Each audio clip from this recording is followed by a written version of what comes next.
কি একবার ডাইরেক্ট চাঁদের এসে পড়বে? সূর্যের আলো চারদিকে ছড়িয়ে পড়বে, তাই তো?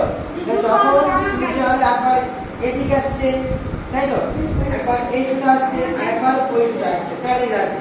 এবার যখন এই সুতা এসে এখানে পড়বে, তখন এর এদিকে রাত হবে আর এদিকে কি হবে? দিন হবে, তাই তো? এইবারটা এই আলোটা যখন ওর গায়ে পড়বে, ওকে চাপ, ওর গায়ে আলোটা পড়ার পরে এখান থেকে কোথায় এসে পড়বে? এখানে এসে পড়বে, তাই তো?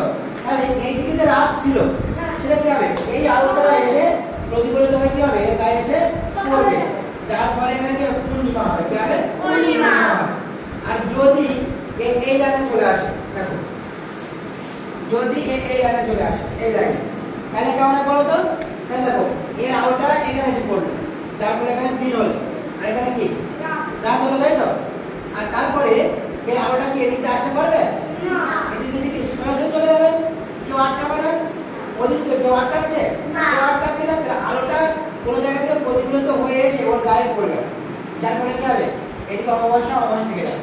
বুঝলে?